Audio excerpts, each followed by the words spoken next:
Hola, physics friends.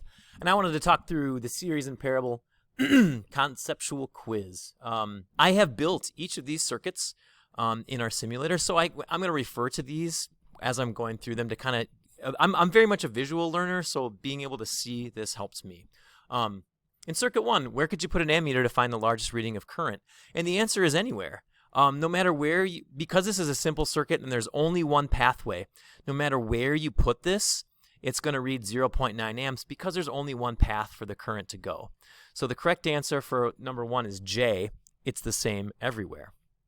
Question number 2 says, where would you place the red and black to get the largest reading of voltage? And so the first part says A and B. So if you're going to put it here, on this, you're going to get a voltage of 0 because there's no pressure difference. There's nothing kinking the pipe to give you a difference in pressure. The electrical pressure is the same here as it is there, so you're going to get 0. At C and E, it's the same idea that you put it there, and that pressure is also going to be 0 since there's nothing in between it. But now, the next one says, what if you put it on both sides of the light bulb? Yes, now you're going to get a pressure. You're only going to get a difference in pressure when there's something in between those probes. So the correct answer for number 2 is C, between E and F. The next questions refer to this right here. In questions, which has more current? So we're going to go back over to this one right here. Point A, which has more current? Point A is right there, and point B is right there. They're the same. Do you notice that this is the same tube? That the electrons flowing through this tube are the exact same electrons that are flowing through that tube. So the correct answer for number 3 is they're the same. That tube is the same. Point C and point D. Look right here. Here's point C. The electrons flowing through here, it's only this branch. And then look at D right there. D is the conglomeration of all 3 of these streets. All 3 of these are pooling together to get you how much current is flowing right there. And you can see that it's 14 right there, and it's only like 0.6. So the correct answer for number 4 is B. Number 5, it wants to know the difference between E and N. And E is right here, and N is right below it. Since these are the same pipe, you'll notice that the electrons flowing here, 3 amps, is the exact same as flowing there, 3 amps. So it's this branch has the same amount of current in it. Oops. Just like this branch has the same amount of current, and this branch on both sides will have the same amount of current. So the correct answer for number 5 is C. They're both the same. Number 6, points E or R. Here you're going to have to look at the resistance. This light bulb has a resistance of 20 ohms, and this light bulb has 10 ohms. So since this one has less resistance in it, this one's going to have twice the much current. So you'll look here, this is 6 amps, and you can see how fast they're flowing through here. And you look over there, this one's only 3 amps. Because this is a larger squeeze in the pipe, there's going to be less electrons flowing through it. Less water is going to be going through that branch because you're squeezing it harder. So the correct answer for number 6 is B. Point R. Number 7, which has more current, M or Q? So M, you'll notice, is up here. This is kind of one of the main veins. There's quite a lot of current going through here. But then some of that current branches off, and so over here we're getting less because a lot of those electrons have since gone through 2 of these other branches. So you're going to have less current down here at point Q, 6 amps, than you would over here at this one, 14 amps. So the correct answer for number 7, which has more current, it's going to be point M. And number 8, where do you have the largest voltage? The voltage is the same everywhere in a parallel circuit. So no matter where I measure these voltage, when I go around these things, these all have the same pressure.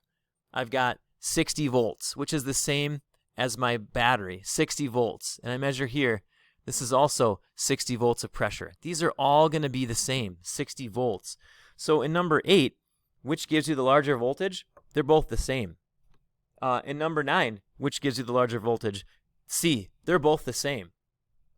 In number 10, which gives you now this one's a little bit tricky because they're saying red at B and black at C. So there's nothing in between here. So like B and C. Do you see that? There's no resistor in between these. So this is going to give you 0 volts right there. I'm not going around a kink. So in number 10, you're going to have a larger at C and L. So if you put your voltmeter here, you're going to get a larger voltage there. Number 11, circuit 2 is a parallel circuit. So number 11 is B. This is a classic parallel circuit, as opposed to this one, which is a series circuit. Everything is in like a choo-choo train. They're all hooked together in a series. So in number 12, I want to know where it has the most current. And no matter where you put this, the current is the same everywhere. So take a look. If I measure here, 0.37 amps, 0.37, 0.37. The current is the same everywhere in a series circuit. So in number 12, which has the most current? Letter C. They're all the same. In number 13, letter C. It's the same. Number 14, letter C. They're both the same. No matter where you measure the current here, it's always going to be the same because it's only one pipe. Number 15, where has more current? It's the same. Now, we get into voltage, and it says, which gives you a larger voltage? Now, voltage is like pressure, so whichever one has a larger kink in it, or you could do this.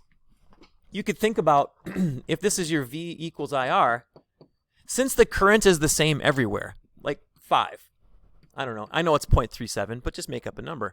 Whichever number has the most resistance, so like I think that this one had 20 ohms of resistance, and this one had 30 ohms of resistance. So if you put a 20 in here, that's 100. If you put a 30 in here, that's 150. So the one that's got the bigger resistance is going to have more voltage. Or you can think about it this way. If you've got a pipe and you're kinking that pipe, the harder you kink the pipe, the more pressure that there is. So that's going to equate to voltage. Since we have a larger kink here at the 30 ohms, that's going to give you a bigger voltage. So in number 16, which gives you the larger number 16, we're measuring right here. So we're going to get 0 volts when it says at A and B. So you get 0 volts, and then you get C and D, which is also going to be 0 volts since there's nothing in between us. In number 16, the answer is the voltage is the same, and it's 0 volts. In number 17, which gives you the larger voltage? Letter B, across the second one. So we're going to get a bigger voltage when we go across this light bulb, 11.25, as opposed to this light bulb, 7.5. In number 18, which gives you a larger voltage? Again, whatever one has the bigger resistor. So number 18 is A, the red at H and the black at I. So we're going across the biggest resistor right here. So this is 100 ohms. So I'm going to get like a big voltage, 37.5, as opposed to J and K, which is going to give me 0 because I'm going right here, 0. And then the last one, number 19, this circuit is a series circuit, letter A. Number 19 is A. So again, those answers going through that sheet one more time. Number 1 is J. Number 2 is C. 3 is C. 4 is B. 5 is C. 6 is B. 7 is A. 8C, 9C, 10B, 11B, 12C, 13C, 14C, 15C, 16C, 17 is B, 18A, and 19 is A.